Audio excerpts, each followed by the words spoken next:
We're looking at work vocabulary once again, and this is the fourth class of this vocabulary course.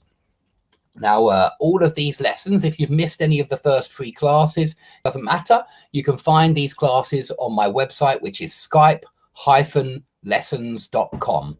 Okay, skype-lessons.com, and I can quickly write that in the chat if you're wondering what I mean exactly. I mean Skype and then a hyphen, a little dash, and then lessons.com. Okay, so a few people are here now. So good morning, everybody. Let's start with the word cut. This is the word we're looking at today. We're going to look at this word under the microscope, because cut has a lot of different phrasal verbs and idiomatic expressions connected to it. And we've already seen a couple of them, and they're the ones we'll start with. So good morning, Lolly Lolly. Let's have a look at to be cut out for a profession, or be cut out to be a teacher, for example. If you are cut out to be a teacher, or if you are cut out for teaching, that means you are very capable of doing that job. Yeah, and so you remember I mentioned in the very first essay that we looked at, or the very first text, it's not an essay, it's a small story about when I started teaching, and I said I realized I wasn't cut out for the teaching profession. I wasn't cut out for working in schools, and it just means I wasn't capable, or certainly it didn't suit me. Okay, and you want to be you want to compare this to feel up to, or to be up to doing something, because they're similar but they're not the same. We say feel up to or be up to when you're talking about something specific on a specific day. And so it's very specific to feel up to or to be up to. Usually it's I don't feel up to coming into work or something like that, or I don't feel up to going on the trip with you. Maybe that would work as well, because you're feeling a bit sick, and so you don't feel up to coming on the trip with that person. But we use cut out for or cut out to be with professions, really. Okay, so it's a lot more narrow with cut out for or cut out to be. Now, if you have your work cut out, that means you've got loads and loads of work. You are snowed under. You are up to your eyeballs, or up to your neck, or up to your ears in work. You can also say you have your hands full. Yeah, we say that as well. I have my hands full at the moment. We also say I have a lot on my plate at the moment, or I have a lot on the go at the moment. And all of these mean that you are really busy, that you are really hectic. Okay, so there are a lot of different ways of saying that you have a lot of work. Yeah, and you can use any of those expressions really, and they all mean have a lot of work and have your work cut out as well. Now, if you cut somebody out of the deal, that means you exclude somebody from the arrangement. But if you cut somebody in on the deal, that means you include somebody in an arrangement. I seem to have forgotten to write the word include there. So you include somebody in an arrangement. Now, if you cut in on somebody or cut somebody up, this is a driving expression. It's not related to work. And it's when you suddenly move in front of another vehicle in a dangerous way. So it's when somebody suddenly cuts in front of you. Their car suddenly appears in front of you. And it very often forces you to put your foot on the brakes. It forces you to slow down, maybe because they've cut in on you, or certainly to move out of the way. So that's a useful driving expression. Now, cut in on somebody also has the meaning of butt in, as in interrupt somebody. So if somebody cuts in on you while you're speaking, that means they interrupt you. They butt in on your conversation. Yeah, they butt in. Okay, if you cut down on something, you decrease your consumption of something. So you can cut down on cigarettes, you can cut down on alcohol. I think that one's quite clear, yeah? Cut down on something bad, usually a bad habit. If you cut something out of something, that means you remove something by cutting. So here you might say, I cut his photo out of the newspaper. Yeah, maybe you know somebody who's been in the newspaper, you wanted to keep the photo, and so you say, I cut his photo out of the newspaper. Yeah, this is a very physical one, using scissors. And so this is what you would expect it to mean. Now, if you get cut off, you get disconnected suddenly. Yeah, and so this is when you're talking to somebody on the phone and then suddenly the line drops, the line goes dead, you get cut off. If you cut something off, this is very similar to cut something out of something. It means remove something by cutting. But here, I mean, you could cut off somebody's head. If you're executing somebody, you cut off their head with the guillotine, for example. And so we'd say cut off his head, but we'd say cut the heart out of the body. So cut something out of something is when you remove something from inside, when you take it out of something else. So cut his heart out, something like that. But cut something off would be cut an arm off, cut a leg off, cut the head off. It's when you remove an extremity. Okay, and when you say cut it out, it just means stop it, leave it out, cut it out. Yeah, it means stop it. It's used when somebody is annoying you in some kind of way. Okay, now I'm going to use this next exercise to test you guys. 1.5, this one here, fill in the spaces with the correct vocabulary. So I'll use that to test you guys on my website. But let's do a little revision exercise with 1.6. We'll do this exercise together, I think. So good morning, Victor. And yeah, Lolly, I've got to cut down on coffee as well. I've already got my third one today. So yeah, I need to cut down on coffee too. Let's come back to these questions. We're just going to look at the mistakes with the prepositions because this will help us remember some of these actions. So number one, teachers not often knock out work at 3:30. Now that's not right. If you knock someone out, you punch them and they fall unconscious. Yeah, as in it's a knockout in boxing. So this isn't right. We say teachers knock off work at 3:30, or just teachers knock off at 3:30. So we say knock off for finish work. Okay, let's come back to number two. Let's pencil the meeting down for Thursday at 5 o'clock. So this is wrong. Pencil down doesn't mean anything. It's not a phrasal verb. Pencil something in. So let's pencil the meeting in for Thursday at 5 o'clock. Please use pencil something in for make a provisional arrangement. Yeah, that's what it means, make a provisional arrangement. So good morning, Vitali. Yep, it is off, correct. So teachers knock off, let's pencil in the meeting.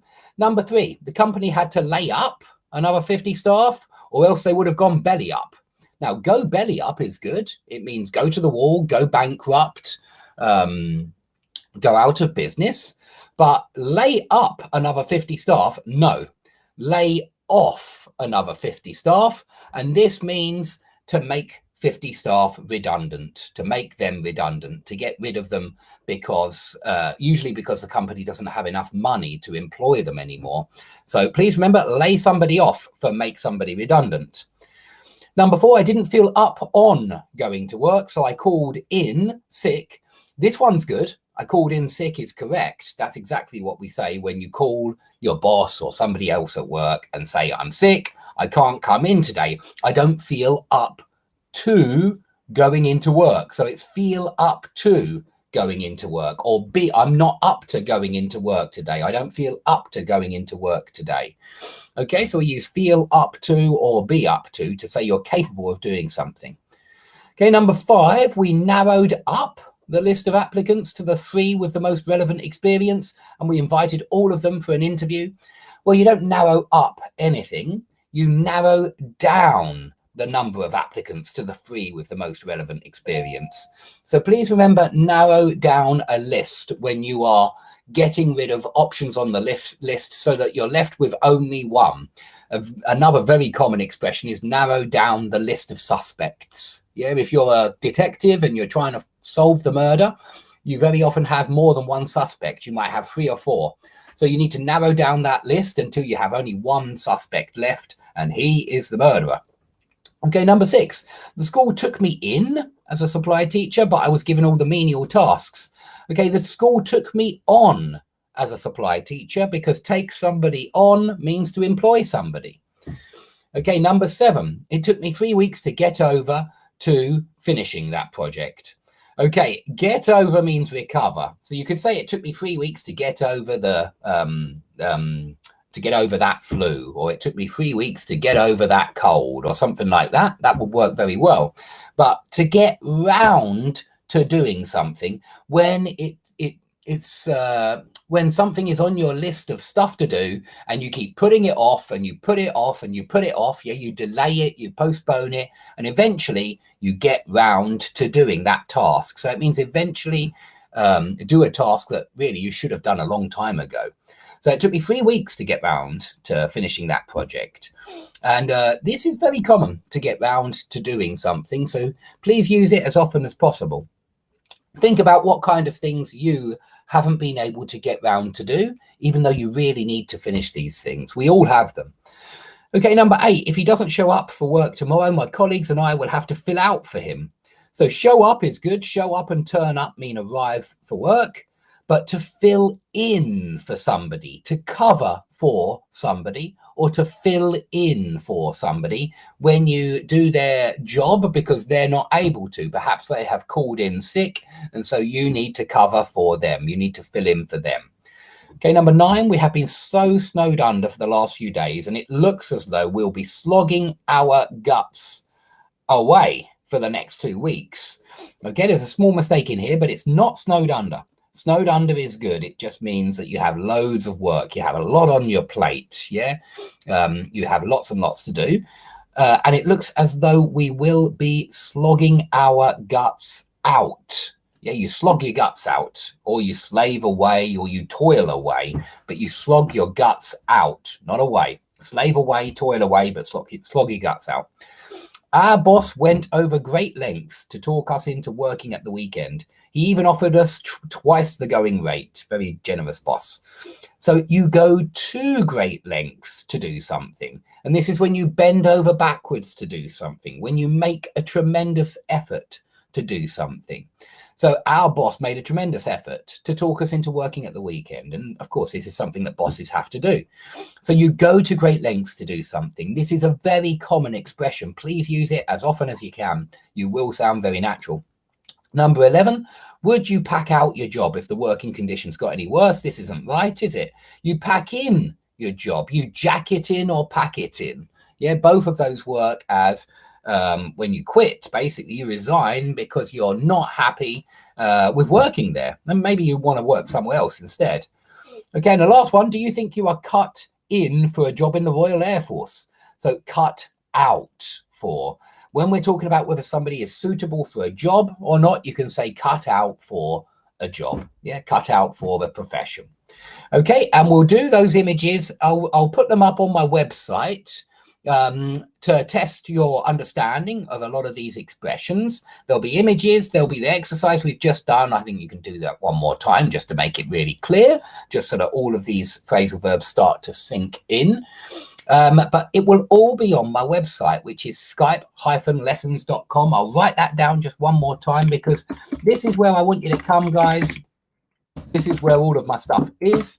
It's at skype-lessons.com, and all my new lessons will forever be there, and each lesson will have some exercises. So please, if you like doing exercises, please come to the website so that we can practice some of this vocabulary that we're learning every day.